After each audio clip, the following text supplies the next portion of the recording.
Bismillahirrahmanirrahim. Assalamualaikum warahmatullahi wabarakatuh. Alhamdulillahilladzi hadana lihada wa ma kunna linahtadiya laula an hadana Allah. Asyhadu an la ilaha illallah wahdahu la syarikalah wa asyhadu anna Muhammadan abduhu wa rasuluh. Amma ba'd.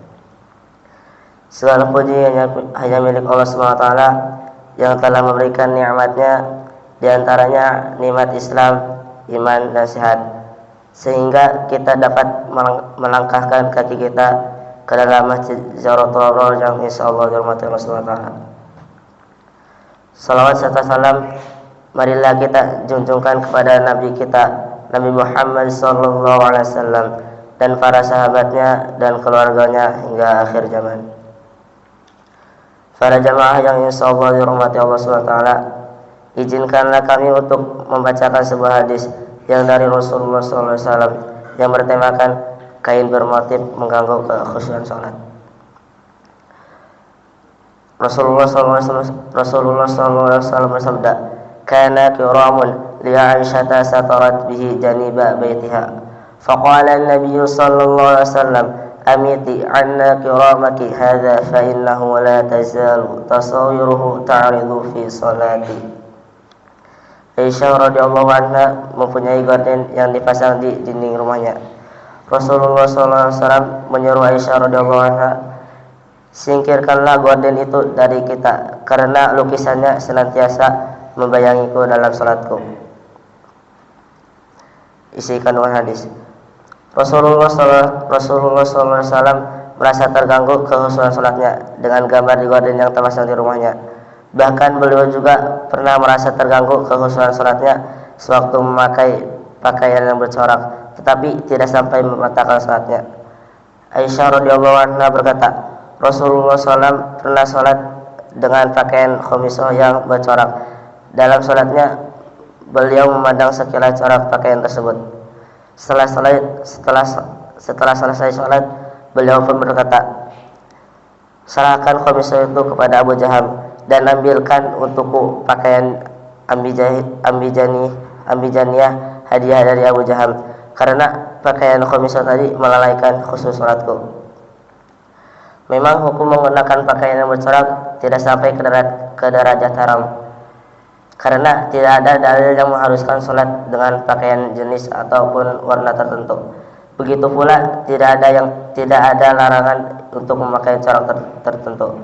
Yang berhubungan antara pakaian dengan sholat hanyalah masalah menutup aurat. Tidak ada yang menyangkal sholat merupakan ibadah yang paling utama. Hal yang pertama dipertanggungjawabkan di hadapan Allah SWT kelak pada hari kiamat, sehingga sholat pun harus kita laksanakan dengan khusyuk, karena khusyuk adalah ruhnya sholat. Setiap orang memiliki cara masing-masing agar bisa mencapaikan tingkat khusyuk dalam sholatnya. Wujud nyata dari khusyuk adalah konsentrasi penuh dalam sholat, tidak ada yang terbesit dalam hati kecuali hanya zikir kepada Allah SWT. Rasulullah SAW bersabda, "Barang siapa berwudu seperti cara aku berwudu, kemudian ia beranjak salat 2 rakaat tanpa terbesit atau membayangkan apapun dalam hatinya, maka Allah SWT akan mengampuni dosa orang tersebut." Hadis riwayat Al-Bukhari nomor 198. Maka pilihan ada di hati kita masing-masing. Kalau kita merasa terganggu kekhusyuan kita karena ada yang pakaian bermotif saat salat di depan kita, maka sebaiknya kita tidak memakai pakaian yang sejenis waktu jamaah sholat, karena mungkin bisa mengganggu kekhusyuan sholat orang lain yang di belakang kita. Ayat Al-Quran yang berkaitan dengan hadis, Allah SWT berfirman, "A'udzu billahi minasyaitonir rajim. Wa yakhruna lil azqani yabquna wa yasiruhum khusyu'a." Yang artinya, dan mereka menundukkan wajah sambil menangis, dan mereka bertambah khusyuk. Quran Surah Al-Isra surat ke-17 ayat 109. Dan Allah SWT berfirman, Bismillahirrahmanirrahim. qad aflahal mu'minun alladzina hum fi salatihim khashi'un, yang artinya sungguh beruntung orang-orang yang beriman, yaitu orang yang khusyuk dalam salatnya. Quran surah Al-Mu'minun surah ke-23 ayat 1-2. Mungkin ini yang bisa kita sampaikan sebelum kita akhiri. Alangkah baiknya kita berdoa kepada Allah SWT. Bismillahirrahmanirrahim. Alhamdulillahirabbil alamin. Hamdan yuafi ni'amahu wa yukafi'u mazidah. Ya Rabbana lakal hamdu lakas syukru kama yanbaghi li jalali wajhika wa 'azimi sultanik. Allahumma shalli wa sallim ala sayyidina Muhammadin wa ala ali sayyidina Muhammad.